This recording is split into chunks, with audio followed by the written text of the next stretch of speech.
नमस्कार दोस्तों। आज हम भारतीय संविधान के राज्य के नीति निर्देशक सिद्धांत के टॉपिक को पढ़ने चल रहे हैं, जो परीक्षा की दृष्टि से काफ़ी महत्वपूर्ण है।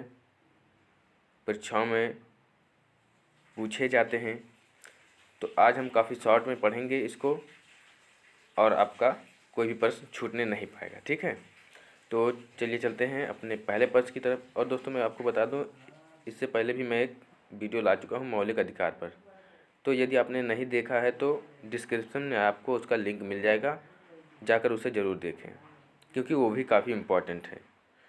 तो चलिए चलते हैं अपने पहले प्रश्न की तरफ। तो दोस्तों हमारा पहला प्रश्न कह रहा है कि राज्य के नीति निर्देशक सिद्धांत का वर्णन संविधान के किस भाग में किया गया है। ठीक है, कह रहा है कि राज्य के नीति निर्देशक सिद्धांत का वर्णन जो है, मतलब ये किस में है, भाग किस में है। जैसे भाग 1, 2, 3, 4 है। ठीक, तो ये भाग 4 में आपका है राज्य के नीति निर्देशक सिद्धांत। ठीक, अगला कह रहा है कि नीति निर्देशक सिद्धांतों को न्यायालय द्वारा लागू नहीं किया जा सकता, अर्थात इन्हें वैधानिक शक्ति प्राप्त नहीं है। ठीक, तो फिर क्या है भाई, तो ये आपका राज्य की इच्छा के ऊपर निर्भर करता है। ठीक है, ये आपका राज्य के इच्छा के ऊपर निर्भर करता है,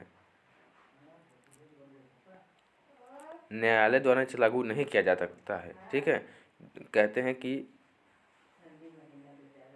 जैसे प्रश्न पूछा जाता है कि ये वाद्य योग्य है या नहीं। ठीक, मौलिक अधिकार जो कि है वाद्य योग्य है, ये वाद्य योग्य नहीं है, यानी इसको लेकर के आप सुप्रीम कोर्ट नहीं जा सकते। ठीक है, और मौलिक अधिकार को लेकर के आप जा सकते हैं। ठीक, तो अगला है कल्याणकारी राज्य की संकल्पना का समावेश भारतीय संविधान के किस भाग में है। ठीक, तो आपका आंसर है राज्य के नीति निर्देशक तत्वों में भाग 4 में। तो आपका भाग 4 में ये है। ठीक, कल्याणकारी राज्य की संकल्पना। ठीक है, प्रश्न पूछे जाते हैं कल्याणकारी राज्य की संकल्पना किस में है, तो आपका भाग 4 में। ठीक है, राज्य के नीति निर्देशक तत्व में है।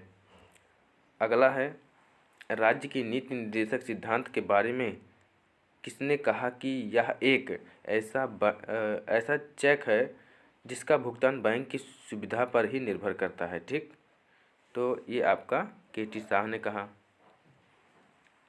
के.टी. शाह ने। ठीक है, अगला है प्रशासकों की आचार संहिता। कह रहा है कि प्रशासकों की आचार संहिता किसे कहा जाता है, तो राज्य के नीति निर्देशक तत्वों को। अगला कह रहा है कि नीति निर्देशक तत्वों का समुचित क्रियान्वयन किस पर निर्भर करता है। नीति निर्देशक तत्वों का समुचित क्रियान्वयन किस पर निर्भर करता है, तो सरकार की इच्छा और पर्याप्त साधनों की उपलब्धता पर। ठीक है, मतलब कि सरकार अपनी इच्छा से बनाएगा और जो साधन होंगे पर्याप्त, उसके अनुसार आपको नीति निर्देशक तत्वों को क्रियान्वित करेगा। ठीक है,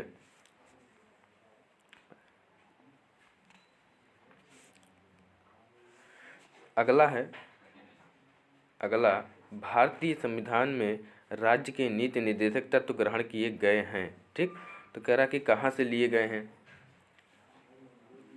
तो आपका आंसर होगा आयरलैंड से।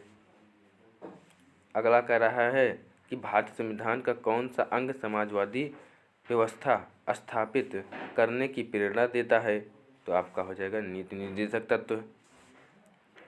अगला कह रहा है कि भारतीय संविधान में राज्य के नीति निर्देशक सिद्धांतों को शामिल करने के पीछे मुख्य उद्देश्य क्या था, तो आपका रहेगा कल्याणकारी राज्य की स्थापना करना। ठीक, कल्याणकारी राज्य की स्थापना करना। अगला प्रश्न है कि भारतीय संविधान के किस भाग में न्यायपालिका तथा कार्यपालिका को पार्थक्य का प्रावधान है। ठीक, तो आपका राज्य के नीति निर्देशक सिद्धांत। अगला है संविधान का कौन सा अंश भारत के नागरिकों को आर्थिक न्याय प्रदान करने का संकेत करता है, तो राज्य के नीति निर्देशक तत्व। अगला कह रहा है किसी नीति निर्देशक सिद्धांत को प्राय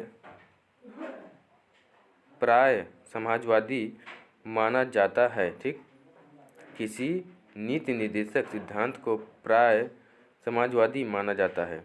तो आपका है ग्राम पंचायतों की स्थापना। ठीक, ग्राम पंचायतों की स्थापना।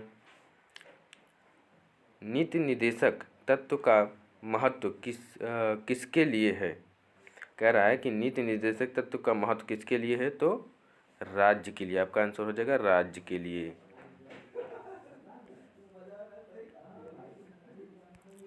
अगला है भारत के किस राज्य में समान नागरिक संहिता लागू है? तो आपका हो जाएगा गोवा में। भारत के किस राज्य में समान नागरिक संहिता लागू है? तो गोवा में। अगला है भारतीय संविधान के अनुच्छेदों में से कौन सा अनुच्छेद राज्य सरकारों को ग्राम पंचायतों को संगठित करने का निर्देश देता है? तो अनुच्छेद 40। काम करने का अधिकार को राज्य के नीति निर्देशक तत्व के किस अनुच्छेद में रखा गया है? तो अनुच्छेद 41 में। ठीक, अनुच्छेद, आपका आंसर हो जाएगा अनुच्छेद 41। ठीक है, तो आई होप कि आप सबको ये वीडियो अच्छा लगा होगा। ये प्रश्न काफ़ी महत्वपूर्ण थे जो परीक्षाओं में पूछे जाते हैं, इन्हें अच्छे से तैयार कर लीजिएगा और हम मिलेंगे आप सबसे अगले वीडियो में। तब तक के लिए जय हिंद, जय भारत।